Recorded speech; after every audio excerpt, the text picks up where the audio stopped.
जरूरत है तो सिर्फ और सिर्फ आपके डेडिकेशन की।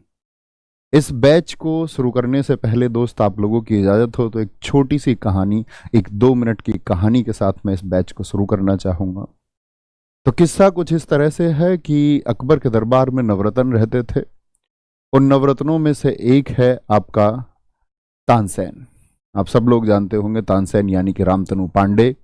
तो तानसेन ने इतना बेहतरीन राग अकबर के दरबार में बजाया है कि अकबर दंग रह जाता उसके साज को सुन के, क्योंकि मियाँ का राग बोलते हैं, जो राग था तानसेन का, कहते हैं कि वो मंत्र मुग्ध कर देता था। वो ऐसा ऐसा राग होता, ऐसा संगीत तानसेन बजाते थे। तो अकबर ने एक दिन उनकी तारीफ में कहा कि तानसेन, तुम्हारे जैसा संगीतज्ञ इस पूरी दुनिया में नहीं होगा। तो तानसेन ने कहा कि नहीं जापनाह, आप गलत कहते हैं।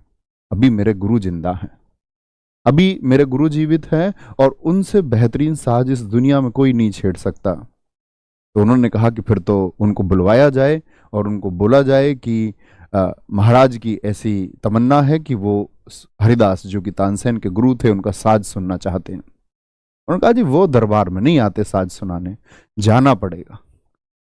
तो वो पहुंच गए।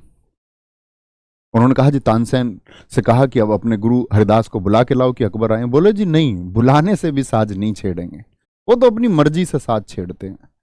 छुप के बैठना पड़ेगा, साज सुनना है, कहने से साज सुनाएंगे भी नहीं।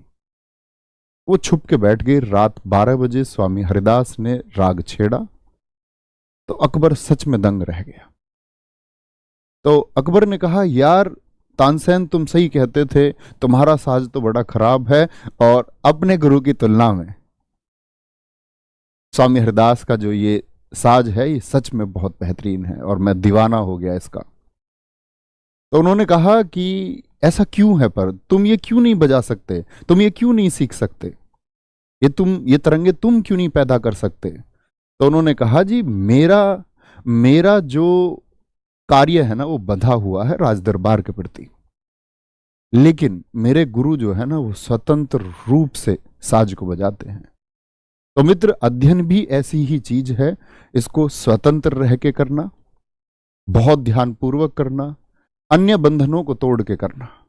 कहते हैं कि पढ़ाई अन्य बंधनों को और अध्ययन अन्य बंधनों को तोड़ के किया जाता है, और अगर आप इसमें डूब गए तो उतना ही बेहतरीन साज, उतना ही बेहतरीन रैंकिंग, उतने ही बेहतर टॉपर लिस्ट में, उतना ही मेरिट में ऊपर आपका स्थान आना तय है। इतनी सी कहानी थी। इसके बाद इसको शुरू करते हैं, ठीक है। हिंदी की बात